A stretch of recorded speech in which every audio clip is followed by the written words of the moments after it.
Bartending is very much a subculture, and it's strange because I think that the rest of the world is very eager and ready to accept you're like skating, like skateboarders, those are a subculture, artists, subculture, DJs, subculture, bartenders, Job.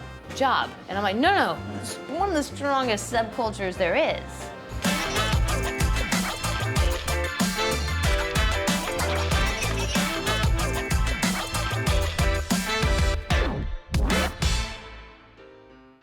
Another episode of Bar Talks, unchilled, unfiltered. We are here today with Anna Maines, who is the national brand ambassador of the US for Monkey Shoulder Whisky, hence we have Monkey Shoulder here. Earlier on, we were speaking about like parentage and growing up and all this kind of shit. I lied to my mother that I stayed in the bar industry. Like hands down, lied. I lied. So I was studying Okay. engineering. My mother was in oil and gas. I was studying engineering in oil and gas, like it was a specific course. And I got into like third year, and it was getting hard. Like I was okay. I could do it. I fucking hated it, and I was working on hospitality on the side. And I was like, you know what? I can't do this. Like to do the fourth year, you got to really commit. And I was like, I would rather do hospitality. I lied to my mother. Started working as part of an opening bar team. That's when I properly got into cocktails, like deep into the cocktails. Deep into the cocktails. Really could smell the aroma of those cocktails. And then I had to eventually tell her because, you know, you got to graduate eventually. So I drug mine on for actually almost 8 years. Oh shit. Yeah. How did that go down? A lot of disappointment for the parents. When I was first becoming a bartender, getting into hospitality, Yeah. when you would like run into people after like, you know, your like 5-year high school graduation, like the first anniversary, right? And you go back and you're like, I'm a bartender.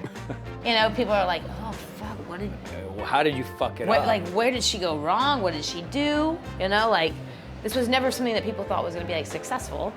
It was definitely not a profession that you like bragged about. Yeah.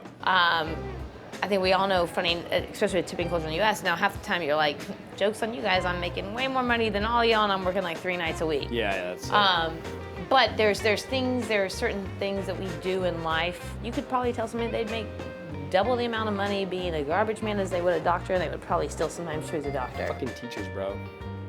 That Teachers blows my mind. do not get paid. It literally is the thing that we are putting here, we are going to give you the future of our entire world to shape these minds. We're also going to make sure we pay you the least amount of anybody. I think speaking like, I think teachers, and maybe not in the US, but in Europe, like bartenders and teachers, it's sadomasochism. You gotta really fucking love the job to do it. You are not gonna be on good money, like ever. Bartenders now, especially you, I mean, I think that's the one thing that, say what you want about tipping culture, I think there's a lot of, much like anything in life, there's positives and negatives.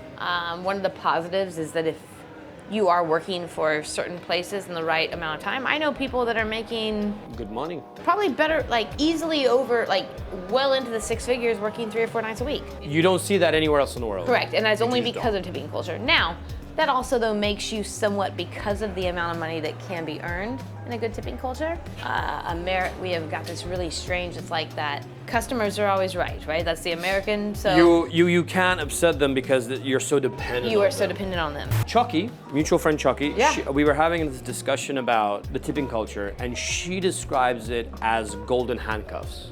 Yeah, it's. Like, she was like, okay, cool, you're making buck, you're making crazy good money, but first of all, you are not declaring any of that cash, right? Because some states, like I'm talking in generalization. Sure, I think now since everything's, I mean, honestly, I don't know many places that have cash anymore. Yeah. Everything's on credit card. Most places now, even in tipping culture, are like you're getting a paycheck cut every couple weeks. Like there is a lot more, I think, For sure. But it's still, people tend to carry a lot more cash in the US 1000%. than any other place, I would say. Anywhere else. And she was saying it's golden handcuffs. I'll give you an example of that. So it's not always the same in every country, but let's say you're in a top tier city in a good bar, you're making money. And however, health insurance here is, when I ask about health insurance, it could be like $400 a month, if not higher. Yeah. Dental can be almost the same. Sure. Right? Then it's your car, then it's this, then it's this. Like today we were looking at cowboy boots. She bought some, she got some boots on, there you go. There you go. She can only do that because of gymnastics. We'll get onto that shortly. But there's $650.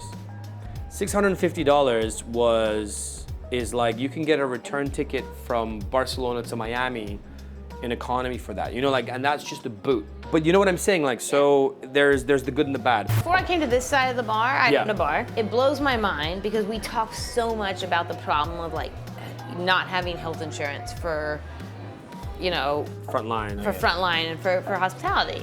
It is hard in the US to make a profitable business and to provide health insurance to all of your workers. Probably impossible, almost. Not impossible, it's hard.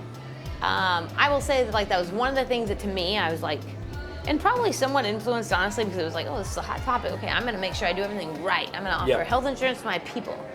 You did that in your restaurant? Yes. Holy shit. Now, but what's crazy is it was literally like I paid some fee to be able to offer a policy, and so they would have to pay, it was like, I want to say it was like $99 a month or something to have like very basic health insurance. Now, the bigger problem in the US is that we can get basic health insurance is still not gonna get you much. Yeah. Because you go and you're like, oh shit, well, even this $99 a month is like, unless I'm having some huge it's not getting me much. Yeah. But I had one person sign up. Oh shit. Only one. From your entire team? Yeah, and I had about 40 people working for me. Fuck. Out of CrossFit. There was one person that signed up to pay that $99 a month. Now, this was in Oklahoma, so I get that it's also probably not the right target market, and this was 2012, so a different time. Yeah. But I do think 10 years ago. It is also one of the things in our industry that I think we have to honestly talk about is that we're like, okay, in the US, having health insurance for your employees is a hot topic. It's something we talk about. When it all comes down to it, is that something you have to also like stay in a place usually for like 3 months? Okay, there's like specific. Eligible for healthcare, right? Right. A lot of people here will like move. Is it something that we truly as a industry value? Or is there a very small number of people that value and say they do? And I think there's a lot of failures that we do as just in the US in general is like what is provided for us. As somebody who now works for a large corporation and I pay a lot of money for my health insurance for me and my son per month, I still am like, wait, why do I have to pay this much for this? Like, you know, there's what am I getting out of it? What am I getting out of this? So I think that's how we usually look at things. But where with tipping culture is strange, and I call myself out on this, I'm like, I will bitch and moan and be so upset that I'm paying. I'm like, oh, I had to pay like $300 a month, like $400 a month to have this like healthcare insurance. But yet, you saw the boots today, I was like, baby blue boots, I need those. Like, yep, I've got Bunny to burn in my pocket, and I think that is something that, I don't care. Is it an industry ingrained thing? Is that like you got it, you gotta go get it? No, I don't think that's an industry and grade thing. I just think that is a human nature thing. And I obviously don't work on tips, so this is just a problem in my personality because I don't have money, I don't have cash in my No, but like pocket. maybe that's a whole thing like that goes on. You know? I don't have like the cash burning a hole to blame. But I do think that in general as humans, when you leave a shift, and in the US with a tipping culture, because before I switched to this side of the bar and like the early town, there'd be nights where I would work and you would leave with a couple grand in your pocket. Whether we like it or not, let's talk facts. There's no fucking Bruce Wayne in the bar world. What are you talking about? I was fucking Bruce Wayne. I'm just saying, you know, be my Lambo. I was the worst bartender ever. But no, what I mean, like, there's no one there. I don't know a single person who's like was born with a silver spoon in their mouth. Like, I mean, like a millionaire. Sure. You know, like, okay, you've had some nice upbringing for sure. But No. I will say I think that's something that in the last several years I will challenge you to that. You will challenge me to that? Yes. Well, okay, so maybe this is a rest of world versus US thing. Yeah. Right? But there's very few people I know from, I guess, our generation. Let's just say that. Oh, from our generation, no. So Mine was like, you fucked up. This is what you're doing now. It's like, from our generation, I Yeah. would say there's no Bruce Wayne of the world. There's no one who's suddenly born in a great ass family who's like, I'm gonna work service of all things. And if you are born to the Grants family, And they're like, God damn it, what did we do to you? Why did you choose this? What did we do to you? And you're like, nothing. But I'm talking about like the people who don't need to worry. Like I'm saying like people who they don't need to work. They don't need to worry. There's something that's gonna look after them. They didn't exist in our generation. They did not. And it's still hard work. So what I mean by that is, for whatever reason, they didn't exist. And as a result, unless you've had financial education, which most people who are born into a wealthy family get from their, like one way or another, they get a little bit of like that, you listen, you gotta do this, you gotta do that. As a result, I remember my first time I got like a crazy good tip. Like, and I'm talking in the part of the world which doesn't get good tips. Yeah. I got 200 pounds and I was like, I am rolling in. You fucking were ready to go buy a Lamborghini? You were flush. I am flush, I've made it. And I remember going to the casino after work, because that's where we went, because they were open till like 6, and be like, I'm gonna put 50 pounds on black. I'm gonna put 50 pounds on black. And black came in, and I was like, oh my God, guys, beers for everyone. You know, that's the whole thing, right? So unless you've had financial education, which most of the people are like, even now, maybe we have a couple of Bruce Waynes, but I'm saying most people haven't. If you were Bruce Wayne, you're afforded more than a few fuck ups, right? So you can go to the bar a couple nights and you're like, I'm buying everybody drinks the whole round, and they're like, he owns the bar, he's not. Like, don't worry about it. He can, and like those fuck ups actually don't affect you. Yeah. And then you have the time to actually learn over a lot of fuck ups what you need to do responsibly with money. Most people, you don't have that. You're immediately, the first time you get money, you need to be responsible with it. Yeah. And that's not something you're for. And it's also just not something that we are ever taught to, like, it's just like you're not given that chance. Everything in life is either like a very gradual build. Yeah.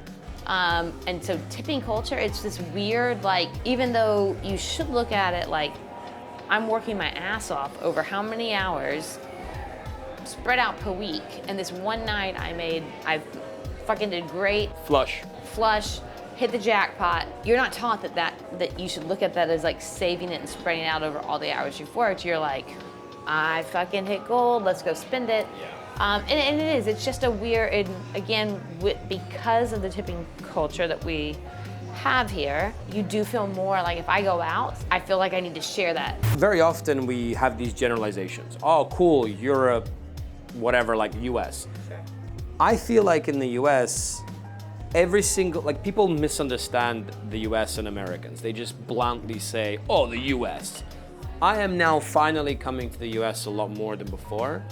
And I'm realizing that even within a state, it's like a whole country. Like every single state is a whole different country, and there's all these different laws, there's all these different cultures. Every year, like, what is it, Forbes or whoever comes out with like the best cities to live in, right? Yeah.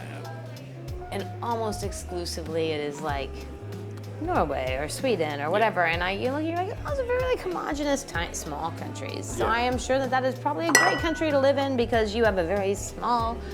Not a lot of people to manage. Not a lot of people to manage. The people that you are managing all come from like, the diverse, like what their background is probably decently similar. Yes. In the US, you have got not only 50 different laws, regulation, taxes, spaces, land as you're seeing, cultures. You represent a Scotch, right? You represent a Scotch. You are in charge of this, everything you've just described, like all of these layers and layers and layers. You're from a particular part of the US. 1000%. And now you've been, for 4 years, you've been all over the States and you've had to approach all these different people in different ways. What's it like as a brand ambassador in such a huge country with so many layers? Like, what do you find is like the biggest, the most rewarding things or the most difficult things of your job? When we speak of our industry, let's be honest, we're talking about like probably maybe 5% of the actual entire service industry, right? Yeah.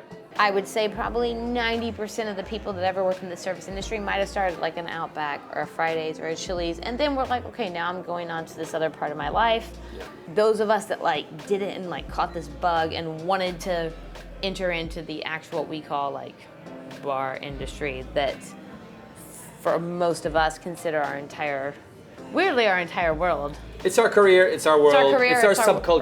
Right? It is, and I think that bartending is very much a subculture. And it's strange because I think that the rest of the world is very eager and ready to accept you're like skating, like skateboarders, those are a subculture, artists, subculture, DJ, subculture, but we're like bartenders.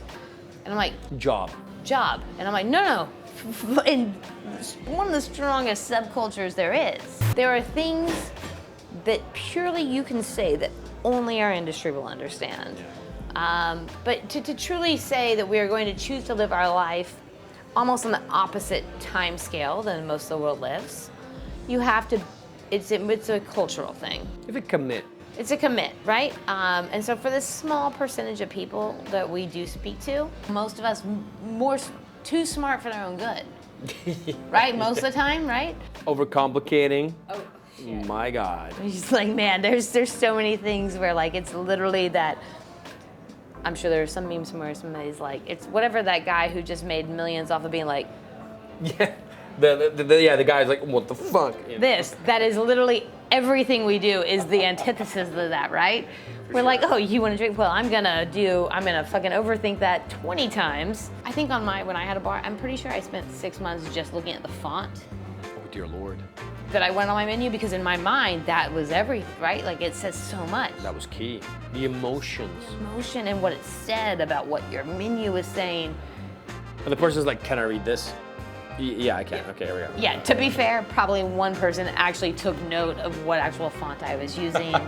As long as it's not Comic Sans, you're all right. You're all right. Comic Sans is the one like people go, oh. But yeah, I mean now the Sans fonts have kind of They're bringing it back. There's this weird comeback, and then now You there's gotta be ironic about it. You do. There's the Conor McGregors of the industry that they did something, they've rolled with it, it struck gold, and now they're like waving their fucking arms around. They're super confident, whatever, everything's a home run, popularity, brands, money, whatever.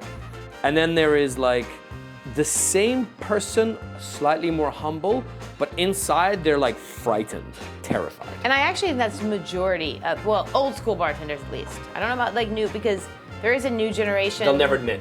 They'll never admit it. I think they're equally as frightened, but they will never admit it. It's weird to me, that's been like the one most like, biggest thing that's helped me over the last couple of years.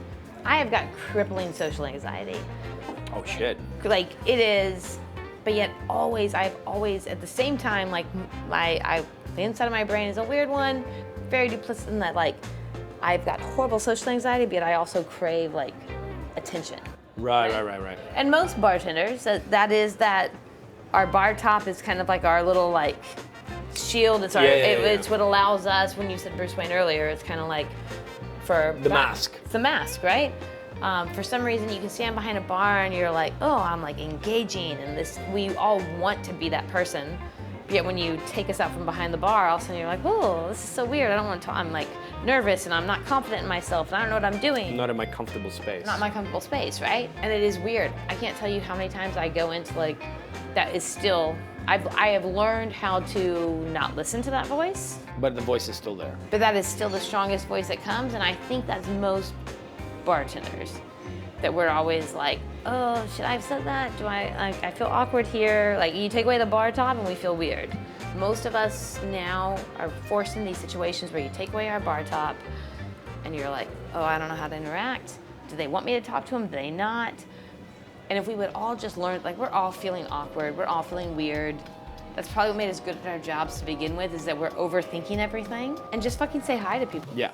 Anyway, 3 Cent Soda. 3 Cent Soda was created by 3 bartenders who went to Mexico, had their first grapefruit squirt at Paloma, and they were like... It was so juicy. It was so juicy, so juicy. Oh, all the juice.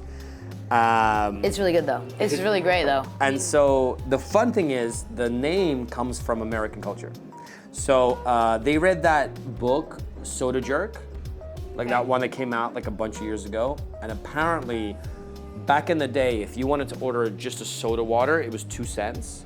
If you wanted flavored, it was 3 cents. Ah, so just my 2 cents literally gets you nothing, just plain soda. Just plain soda. That's why, because there was 3 bartenders, all the symbolism. Yeah, 3 bartenders, 3 cents gives you a flavored soda. So they were like, how do we release a soda? So they made it for their bar. They worked in a bar.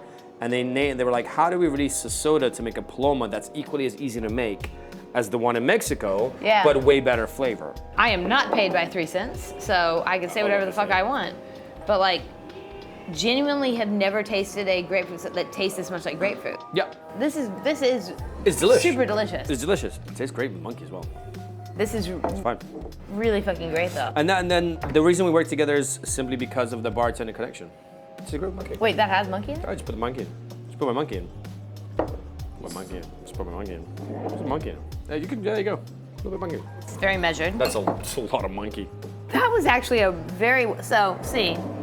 But look at the color difference. That is a significant amount of Monkey. Okay, it was here. This is a well-measured 1.5 ounce pour. Ah, yes, America. Yes, very good. I'm still on the 25. America.